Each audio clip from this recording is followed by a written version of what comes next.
Panitia membagikan hadiah tersebut dengan cara dilempar, Ce. Udah bukan lagi dikasih satu-satu kayak gini. Enggak. Udah dilempar, Ce. Lempar. Dari ngelemparnya itu nggak tahu arahnya kemana. Jadi cuma dilempar aja sama dia. Lempar, makan, no, ambil, no, gitu loh.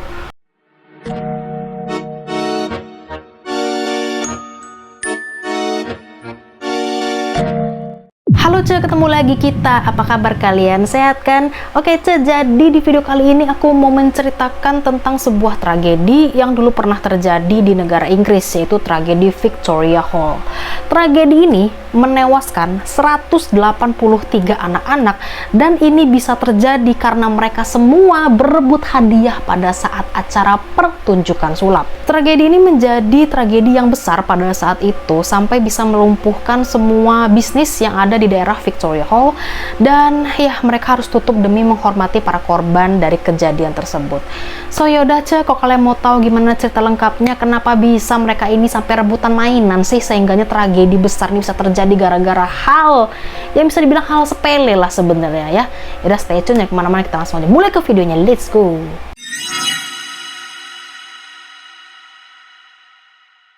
Oke Ce, jadi ya tragedi Victoria Hall ini terjadi di Sunderland, timur laut Inggris di tahun 1883. Jadi memang kejadiannya sudah lama banget. Nih aku kasih tau sedikit ya Ce tentang Victoria Hall itu seperti apa. Victoria Hall ini adalah sebuah gedung atau ruang konser yang dibangun di tahun 1872. Sebenarnya nggak cuma buat konser aja sih Ce, ada juga dia untuk event-event lain gitu, termasuk event pertunjukan sulap ini. Lalu Victoria Hall ini memiliki gaya bangunan yang mewah dengan sentuhan Gothic Revival. Nah, kenapa gedung ini memiliki ciri khas sebagai Gothic Revival? Karena pada saat itu masyarakat sedang memiliki minat yang tinggi terhadap gaya Gothic. Lagi hits banget dulu Ce, gaya Gothic itu. Makanya sengaja Victoria Hall ini dibuat memiliki gaya seperti itu supaya menarik banyak orang untuk datang. Oke, di tanggal 16 Juni 1883 ada sebuah pertunjukan hiburan yang mau diadakan di Victoria Hall ini, yaitu pertunjukan sulap, yang mana pertunjukan sulap ini nanti akan diadakan oleh sekelompok penghibur keliling yang bernama Vice. Nah, kelompok Vice ini memang biasanya suka melakukan pertunjukan di Tynemos Aquarium, dan reputasi mereka ini sudah terkenal Ce, sudah sering sekali mengisi acara di beberapa tempat. Nah, salah satu tempat yang mau mereka sambangi pada saat itu adalah Victoria Hall. Ya udah Ce, akhirnya setelah mereka sudah mendapatkan persetujuan dari pihak gedung Victoria Hall, mereka mulai membuat tiket dan juga pengumuman ya bergaya pamflet yang akan mereka tempelkan di beberapa spot-spot di jalanan. Kalau zaman dulu emang harus effort begitu, cuman antusiasnya nggak kalah juga sama effortnya. Di pengumuman itu Ce, tertulis bahwa acara tersebut akan dilaksanakan di tanggal 16 Juni jam 3 sore, yang mana kelompok Vice ini akan memberikan penampilan di hari besar anak. Terus di pengumuman itu juga tertulis bahwa Vice akan melakukan beberapa pertunjukan. Contohnya kayak sulap, lilin berbicara, lilin hidup, ilusi hantu, dan lain-lain. Jadi memang rangkaian acaranya itu banyak. Selain itu ya, di pengumuman tersebut juga sudah tertera dengan sangat jelas bahwa anak-anak yang menonton akan mendapatkan kesempatan untuk menerima hadiah seperti buku, mainan, dan lain sebagainya. Nah, anak-anak yang melihat pengumuman tersebut yang merasa senang Ce, antusias. Selain memang mereka senang melihat pertunjukan Vice ya, karena memang pertunjukan Vice ini membuat mereka itu senang, happy, terhibur, mereka itu tergiur dengan hadiahnya. Ya, anak-anak mana yang gak suka dikasih hadiah Ce? Apalagi setiap anak yang datang dikasih hadiah, udah dijanjiin. Ya anak kecil nggak bisa dijanjiin bro. Antusias untuk acara ini sangatlah tinggi. Saking tingginya, kalian tahu nggak? Yang datang pada saat itu ada 2000 anak. 2000 Ce, banyak itu 2000. Ya ibaratnya videoku nih yang nonton cuma 2000, tapi kalau diorangin tuh banyak itu Ce. Akhirnya ya udah Ce, pertunjukan dari kelompok Vice pun dimulai, dan selama acara berlangsung semuanya lancar Ce. Lancar-lancar aja, nggak ada kendala sama sekali. Semua anak-anak happy, semua anak-anak merasa terhibur. Tapi siapa sangka, di balik lancarnya di balik happy-nya anak-anak melihat pertunjukan dari Vice, justru di akhir acara mereka mengalami tragedi yang mengerikan ini. Dan ini jujur ya, aku merinding karena ya ngebayangin situasinya tuh kayak aduh kacau coy. Jadi gini ceritanya ya. Setelah acara sudah selesai, tepatnya di sesi akhir acara, kan mereka belum dapat hadiah nih, ya kan? Nah, pihak panitia memberikan pengumuman ke mereka semua bahwasannya sekarang ini adalah sesi di mana anak-anak akan diberikan hadiah sebelum keluar dari gedung. Jadi memang mereka diminta untuk tetap stay di ruangan tersebut. Yaudah, akhirnya mereka pun antusias nih, nurut gitu kan, karena kan memang itu yang diincar sama mereka kan, hadiahnya gitu. Lalu pihak panitia ini mulailah membagikan hadiah tersebut ke anak-anak yang duduk di lantai pertama. Jadi memang sebenarnya mereka ini dibagi jadi dua, anak-anak ini. Anak-anak yang pertama ini duduknya di lantai pertama. Anak-anak yang lain ya duduknya di lantai 2. Karena kalau semuanya di bawah nggak kebagian gitu loh, karena kapasitasnya ya kurang gitu, makanya mereka dibagi 2 duduknya. Nah, yang duduk di bawah itu jumlahnya ada 900 anak, sedangkan yang di lantai 2 jumlahnya ada 1100 anak. Ya udah, panitia pun mulailah membagikan hadiahnya ke anak-anak yang ada di lantai pertama kan. Awalnya momen pembagian hadiah masih terlihat kondusif, terpantau aman. Panitia membagikan hadiah ke masing-masing anak secara adil, tapi entah kenapa ujung-ujungnya panitia membagikan hadiah tersebut dengan cara dilempar, udah bukan lagi dikasih satu-satu kayak gini, enggak, udah dilempar, lempar, dan ngelemparnya itu nggak tahu arahnya kemana, jadi cuma dilempar aja sama dia, lempar, no, makan, no, ambil, no, gitu loh. Jadi kan kita nggak tahu yang dapet ini yang mana, dan pembagian dengan cara itu nggak adil. Ya bisa aja anak yang udah dapat 1 dapat 2 gara-gara dilempar, ya kan, bisa aja dapat 1 terus berebut, namanya anak-anak. Jadi itu tak kenapa ya, mungkin panitia merasa bahwa aduh dibagi satu-satu begini kayaknya kelamaan deh. Bayangin aja 900 orang mau dibagiin satu ya capek gue, mungkin kayak gitu pemikiran mereka. Makanya mereka memilih jalan pintas dengan cara melempar hadiah tersebut lah, udah bagiin aja, lemparin aja lah biar cepet gitu loh pikiran mereka. Tapi ternyata justru cara inilah yang membuat kekeosan itu terjadi, dan panitia melempar hadiah tersebut hanya ke anak-anak yang duduk di lantai 1, yang di lantai 2 nggak dilempar. Ya nggak mungkin mau dilempar ke lantai 2 begini, mau dilempar gitu kan nggak mungkin. Makanya mereka ngelempar cuma di lantai 1 doang. Nah, di sini nih anak-anak yang duduk di lantai 2 dan mereka melihat panitia hanya membagikan hadiah tersebut ke anak-anak yang ada di lantai 1 merasa nggak adil, loh kok yang dapat mereka doang, kok yang di atas gak dikasih gitu kan. Sedangkan mereka lihat nih hadiah itu sudah mulai habis gitu loh, karena sama panitia cuma dilempar-lemparin doang, lempar ngasal gitu kan.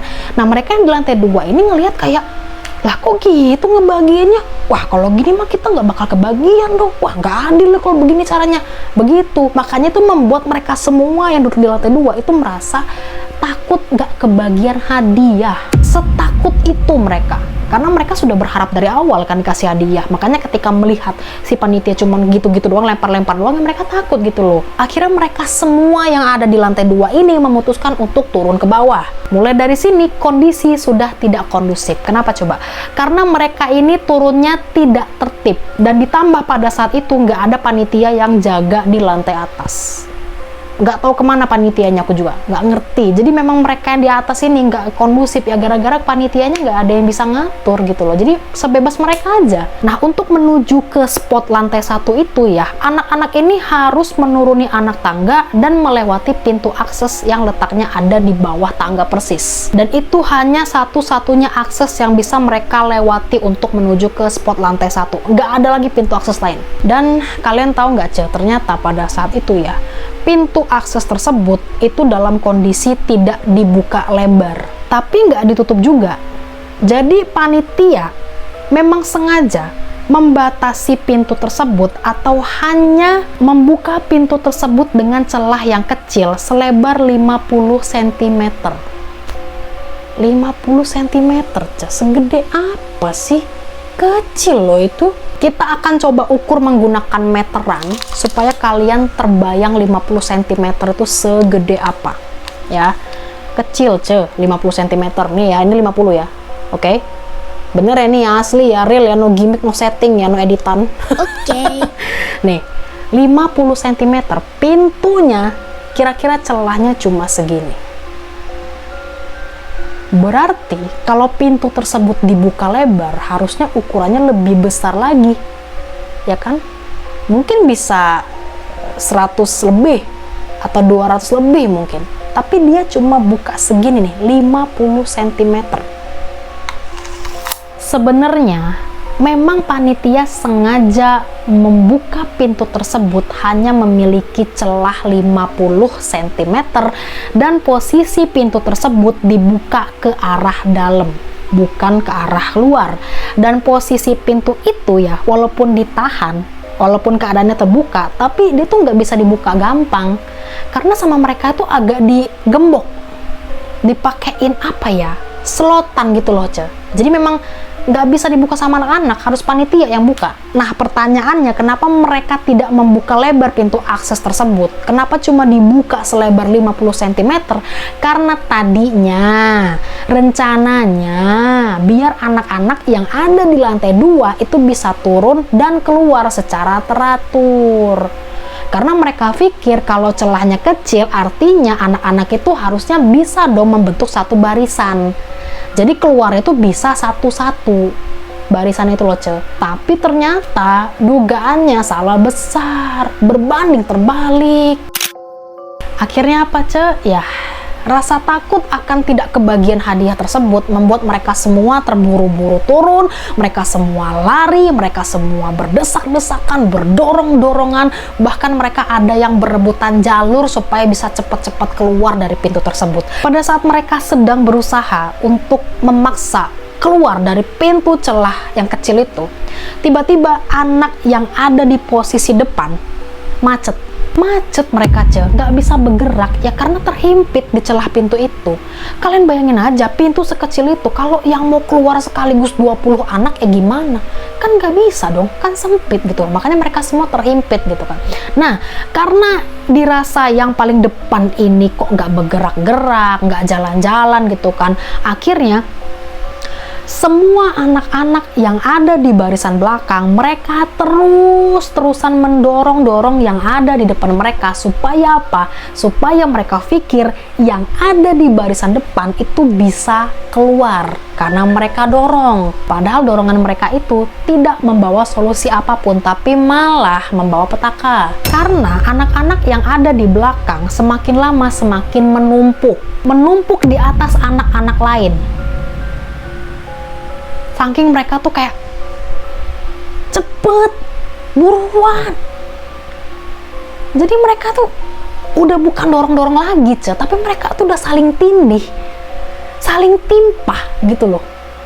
Karena mereka pikir kalau kita tindih biar ada tenaga tambahan deh, biar cepet bisa keluar tuh yang macet di depan.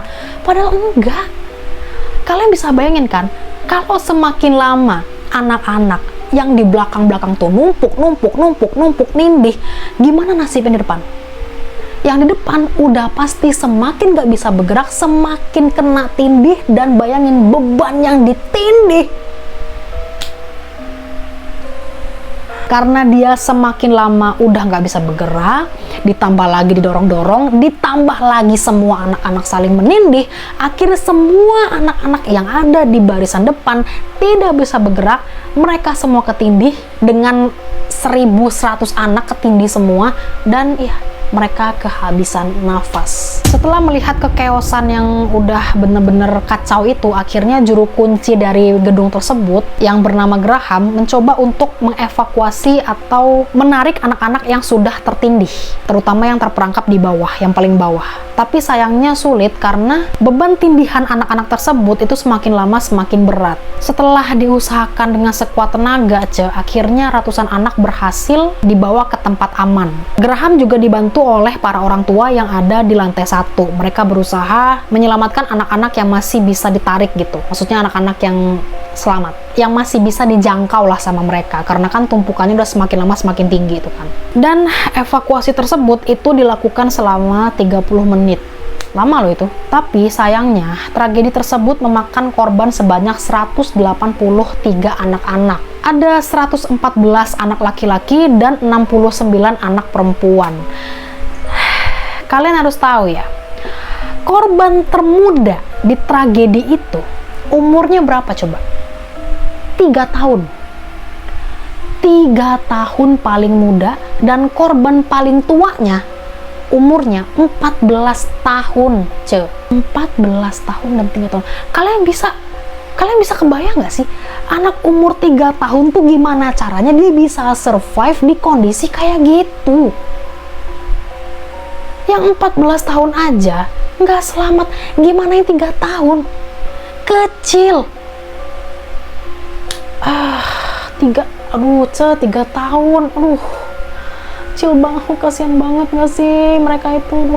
Setelah semua informasi dari keluarga korban sudah didapat, mereka melakukan pemakaman dari hari Selasa sampai hari Jumat. Tragedi ini sampai membuat Ratu Inggris pun ikut turun tangan, karena insiden ini juga ya, semua bisnis yang ada di daerah Sunderland itu harus ditutup untuk menghormati para korban tragedi tersebut. Oke, itu dia tadi adalah cerita di balik tragedi Victoria Hall ini. Dari kejadian ini aku bisa mengambil pelajaran. Oke, untuk kita semua nih pelajarannya ya. Jangan egois. Rezeki itu sudah ditakar. Kalau memang itu rezeki kita, tidak akan kemana-mana kok. Jadi kita tidak perlu merebut, nggak perlu mencelakai orang hanya untuk apa yang kita inginkan.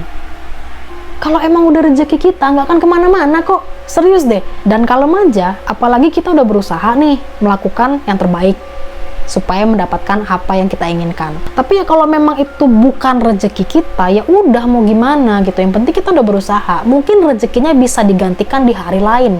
Nggak perlu saling sikut, saling senggol, saling dorong-dorongan cuman untuk memenuhi keinginan ego. Karena hal yang buruk itu tidak akan mendatangkan hal baik. Tapi hal baik sudah pasti akan mendatangkan hal baik juga gitu. Jadi ya udah, santai, kalem, karena rezeki tidak pernah tertukar dan sudah tertakar. Oke? Ya udah, segitu aja video hari ini dan quotes dari Doi Cisandea. Itu pelajaran yang bisa diambil untuk kita semua. Terima kasih banyak buat kalian semua yang sudah nonton video ini sampai selesai. Jangan lupa untuk like, comment, dan subscribe. Dan nyalakan lonceng notifikasinya, astaga. Dan nyalakan lonceng notifikasinya biar kalian dapat updatean terbaru dari video-videoku. Dan jangan lupa tuh juga share. Apa sih? Pokoknya jangan lupa share juga kancek-kancek kalian supaya mereka tahu kalau channelku di bumi ini. Mohon maaf ya, aku udah gak konsen karena aku udah capek banget nih. Sudah berjam-jam aku berbicara gitu. Yaudah, terima kasih dan kita ketemu lagi di next video, oke? Bye-bye.